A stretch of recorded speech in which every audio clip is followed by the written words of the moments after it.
Oyez, braves gens, attentifs à mon propos, réjouissez-vous. Oui, oui. Oyez, braves gens, attentifs à mon propos, réjouissez-vous. Oui. Sources joyeuses sortant de leur lit de tuf couleront fraîches. Ainsi à l'orgue, limpide et protégée, Dame Lacanau, au petit matin de notre beau village, aime réveiller les corps endormis des villageois fatigués et bien revigorés, légumes hardis de nos jardins irrigués, frais seront servis, car il paraîtrait que l'eau qui coule apporterait vie. Et mes chers amis, d'un village provençal serait son âme. Vertu et labeur de nos aïeux et pères, un bijou légué, notre Lacanau.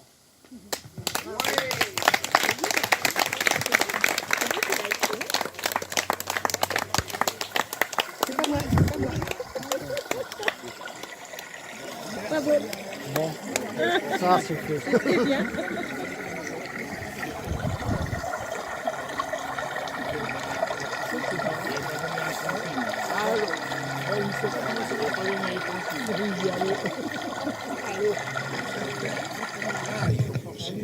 Il fallait forcer, moi je suis pas forcé.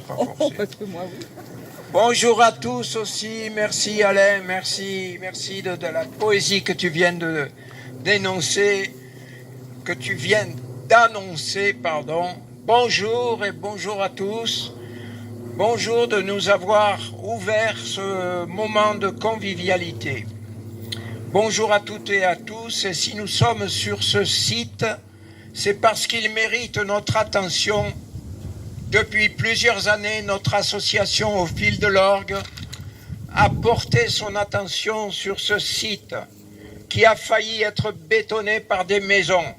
Aujourd'hui, nous sommes rassurés, il sera préservé grâce à l'attention de chacune et de chacun. Aussi, au nom de l'association, j'ai l'honneur de vous dire merci à toutes et à tous d'être ici présents maintenant. Et pour représenter Monsieur le maire qui nous a fait part de son regret de ne pouvoir être parmi nous, pour présenter Monsieur le maire, nous saluons la présence de Madame Francine Fiorini, première adjointe, de Monsieur Hébréard, adjoint aux travaux, et de Monsieur Jean-François Humblot, qui va arriver sans doute, adjoint au patrimoine. Il est là, il est là. Il est là, il est là. Voilà, donc on applaudit, on s'applaudit tous ensemble. On s'applaudit d'être là. Et Jean-François, si tu veux bien, je te donne la parole pour dire justement où nous en sommes par rapport à ce terrain et pourquoi nous sommes rassurés.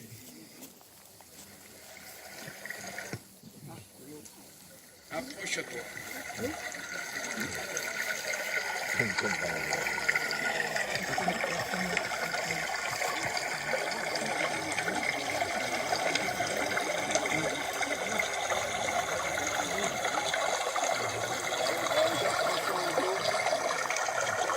Bien, je salue mes collègues, je ne sais pas où ils sont, Francine et Marc.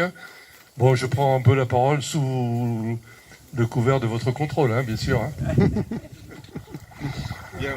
Bonsoir mesdames et messieurs. Donc, je suis Jean-François Humblot, adjoint donc patrimoine, environnement et à l'urbanisme. Et donc, c'était pour relater, comme je dis à Louis Clavier, le petit historique de la protection de cette zone magnifique de source de la Canal, comme on dit en français, la Canal. C'est quand même une source qui date certainement de l'époque romaine, hein, je pense. Hein. Voilà, c'est ce qu'on dit, donc c'est quand même un patrimoine remarquable, un patrimoine protégé. Il y a eu, il y a quelques années, donc simplement une desserte qui a été prévue en 1997, en fait, par une desserte réservée pour pouvoir accéder à cette source.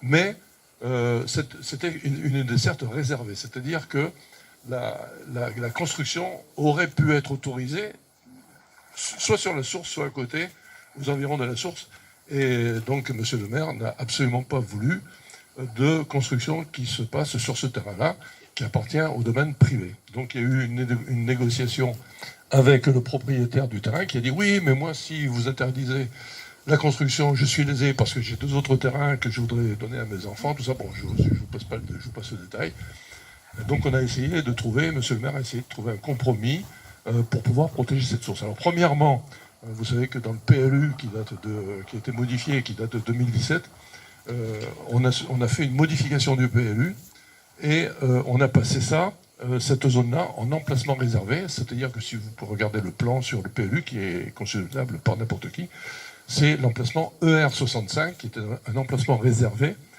pour lequel on ne peut rien construire. Deuxièmement, les 2 autres terrains qui appartiennent à cette personne privée, donc monsieur le maire a proposé donc un compromis de classer cette zone en zone naturelle.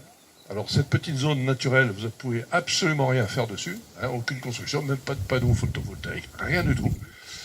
Et on a laissé donc la propriété de ce petit terrain sera pour 1 euro symbolique, et la mairie donne l'autorisation de faire 2 chemins d'accès pour les 2 autres terrains. Donc ce petit bout de terrain qui sera marqué sur le PLU sera premièrement un emplacement réservé, une zone N et une zone patrimoine remarquable. Voilà. Donc on ne peut absolument pas y toucher dans les prochaines années futures et même les prochains siècles, tant que la source donnera de l'eau. Donc il y a la source et il y a aussi le deuxième puits qui fait partie de ce petit bout de terrain qui est hyper protégé. Voilà. Merci de votre écoute, mesdames et messieurs. Voilà.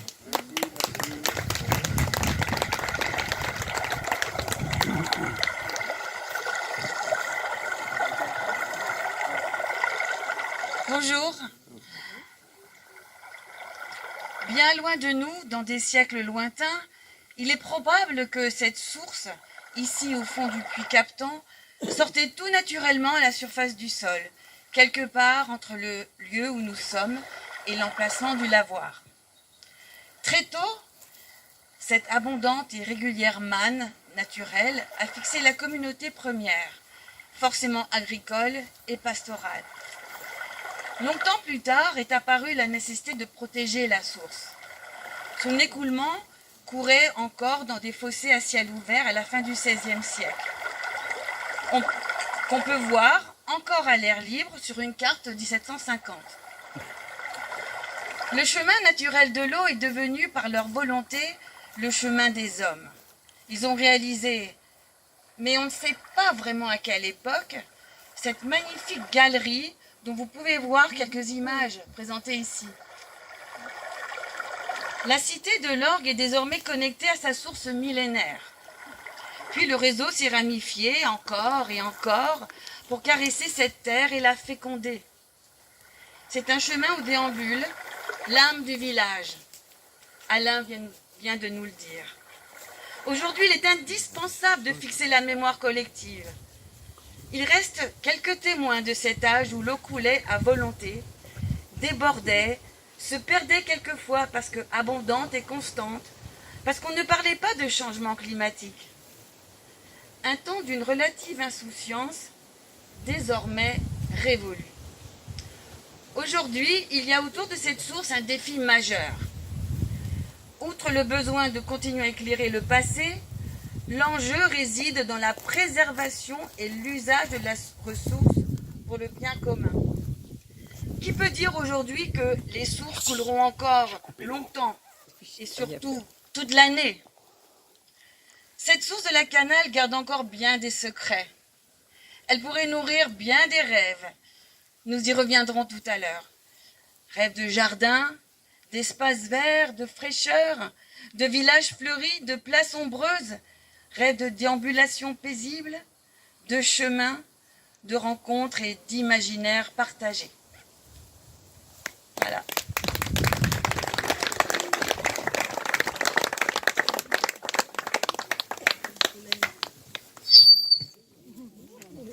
Larsen. Eh bien, nous allons nous mettre en route. Donc, vous allez suivre le mouvement. On passe par là et on ressort un peu plus bas. Et on se dirige vers le lavoir. En chemin, on marquera un ralentissement, mais pas un arrêt, au niveau du jardin Artemisia. On vous a distribué des petits flyers. Et après, il y aura le lavoir. Et un peu plus bas, l'ancienne usine de briqueterie. Allons-y.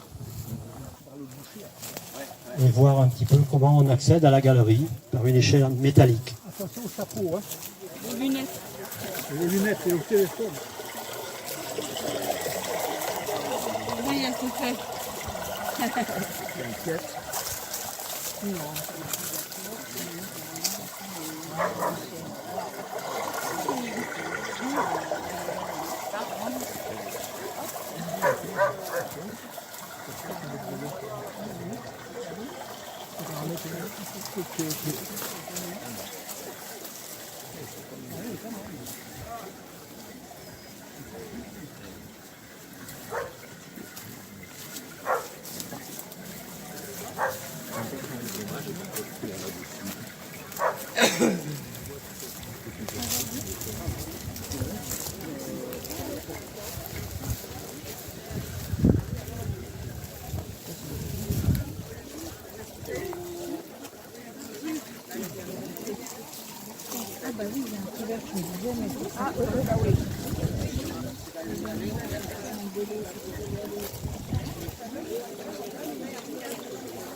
Moi, si tu veux, on n'avait pas de petits pour les...